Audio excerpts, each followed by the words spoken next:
After Christmas this year, my family and I attended a 4-day conference in Charleston, South Carolina.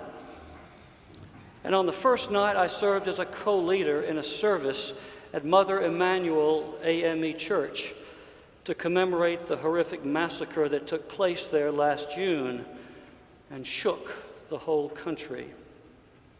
When I first stepped into Mother Emanuel, I was moved by the warm beauty of the sanctuary and by how much it reminded me of Trinity.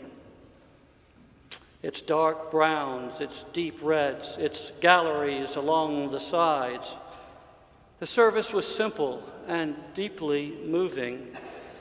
And the centerpiece was the reflections of presiding elder Reverend Norval Goff as he spoke of the heartbreaking loss of 9 of the church's members and of the particularly devastating loss of their senior minister, Clemente Pinckney, the church's brilliant and beloved pastor.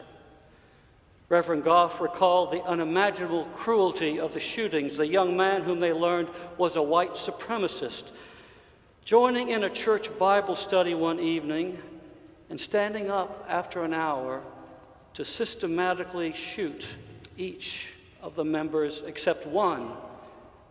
He didn't shoot to spare that one to tell the world what he had done.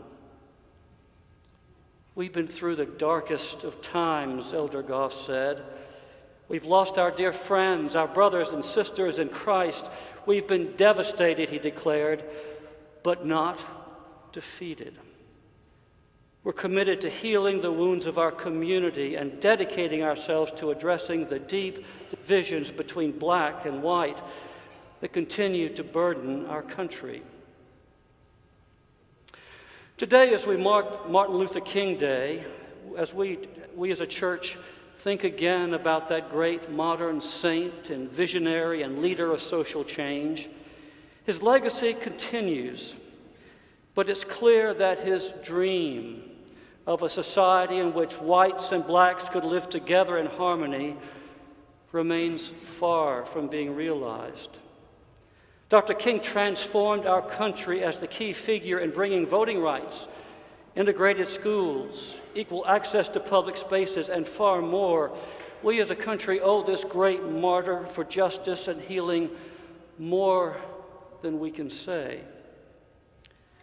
But as the Charleston shooting so clearly showed, racial prejudice and discord remain palpable in our country.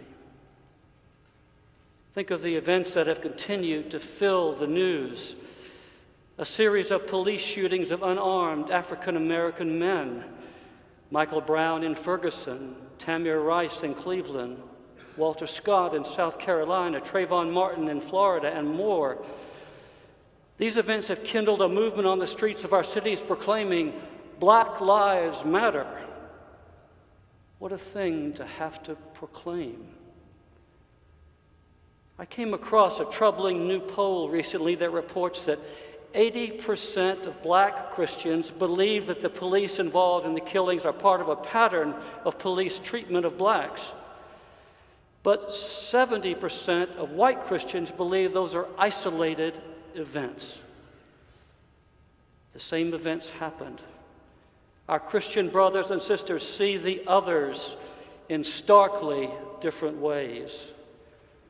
We Christians have work to do with each other. And think of the college campuses such as the University of Missouri and Yale University, with students up in arms over the lack of diversity in faculty and staff, in college admissions and curriculum. Think, too, of the fact that 1 in 3 African American men in our country will spend time in prison. We owe to Dr. King the dream of a society where white and black are one family, where wrongs in our history have been righted, inequities have been addressed, where every child can have a fulfilling life. It's a moving, gripping dream. But to use the words of the African-American poet Langston Hughes, it is a dream deferred. The gospel passage for today from Jesus' Sermon on the Mount lays down a foundational law for Christian life. Love your enemies, he says. Do good to those who persecute you. Bless those who curse you and abuse you. The words are simple. The demand is hard. Jesus is commanding us to love the other, those who are different from us, those whom we do not understand. We as Christians are called to be repairers of the breach that exists between black and white. And in our ministries, our partnerships and friendships, Christ is calling us to embrace and serve the struggling, especially the poorest African American communities in our city. Not long after 9/11, the novelist Ian McEwan wrote a piece in which he said that violence and cruelty are often the result of a failure of imagination. If the 9/11 hijackers had been able to imagine themselves into the thoughts and feelings of the passengers, they would have been unable to proceed, McEwan wrote. It's hard to be cruel once you permit yourself to enter the mind of your victim. Imagining what it is like to be someone other than yourself is at the core of our humanity. It's the essence of compassion. It is at the core of our morality. I'm sure that no one here thinks of themselves as cruel, but McEwan's words suggest that the essence of loving our neighbor, the essence of loving our enemies, the heart of what it means to deal with racism in our country and in ourselves is learning to imagine the reality of the other's experience, allowing ourselves to step imaginatively into their shoes, walk through their neighborhoods, feel our way into the fragile and broken families in so many homes, pay attention to the danger we would find on the streets. Many of you may have heard by now of what is widely regarded as one of the most important books about race to have appeared in years. Ta-Nehisi Coates, writer of many Atlantic magazine articles, has written an intense and provocative book called Between the World and Me, about race in America.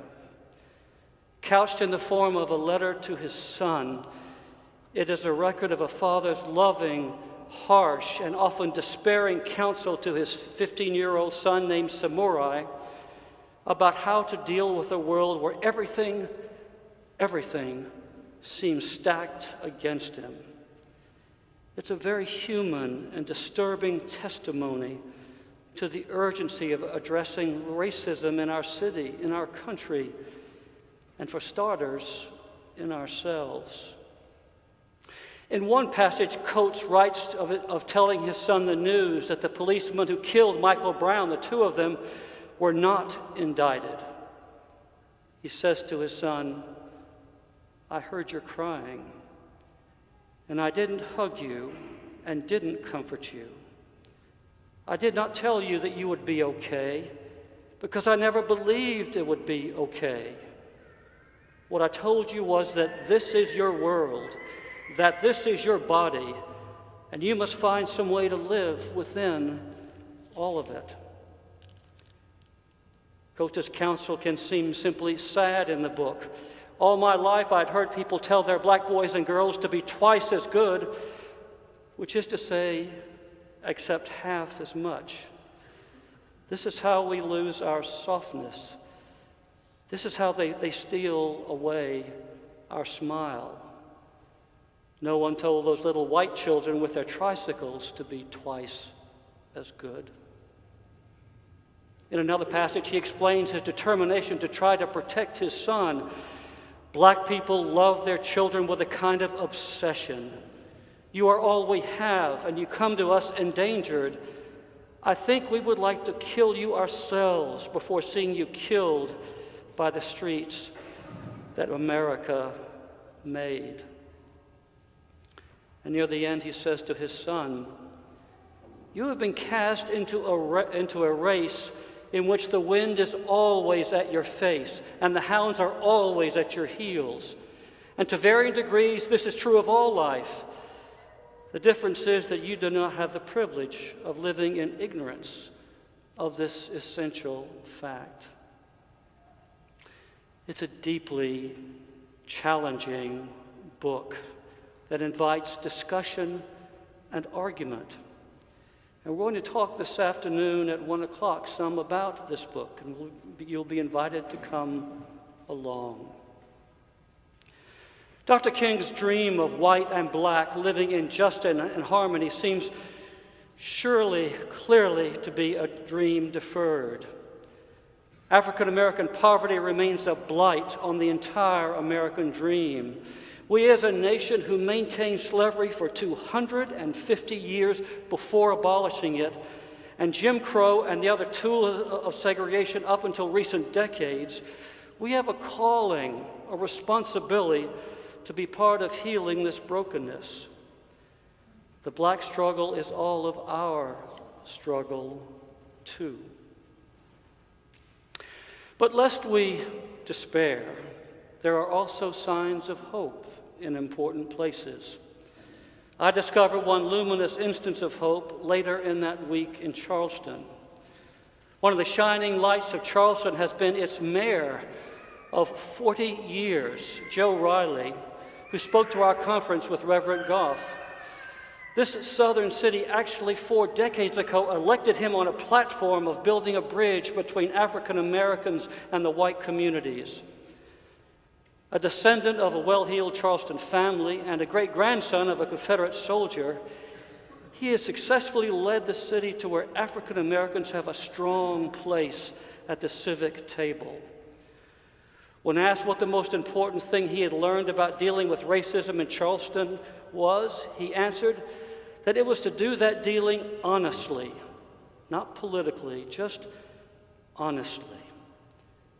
And over the years, he actually built those bridges among the different neighborhoods and created a pattern of neighborhood meetings that would bring blacks and whites together to talk. They knew, Riley says, that this government was their government. There were no riots on the streets of Charleston the night after those shootings. And Riley ascribed that partly to having a police department that was respected by everyone. He went on to describe a police force charged to serve a community not just with justice, but with kindness.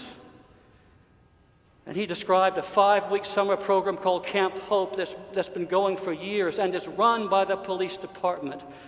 It brings in youth from the poorer neighborhoods together for an array of activities. And the striking thing is that Camp Hope is run by the police officers themselves. The officers spend evenings during the summer getting to know the city's youth, and they getting to know the police. Before the camp, plenty of youngsters would run when they saw the police officer coming. Now, Riley said, they're right likely to run up to the car to say hello. Charleston, to be sure, is not perfect. Like them, we in Boston, we at Trinity Church, and we as individuals have important work to do to fulfill Dr. King's dream of one human family. The challenges are immense, but if we can cultivate fresh imaginations, if we can imagine the lives of those different from us and enter into the work of knowing, serving, and sharing life with those of another race or background, my guess is that we will begin to see new possibilities, just as Mayor Riley did. All it takes is love, imagination, and a deep trust in the God who can heal all things. As a friend of mine says, God wins, but sweet Jesus, we've got work to do.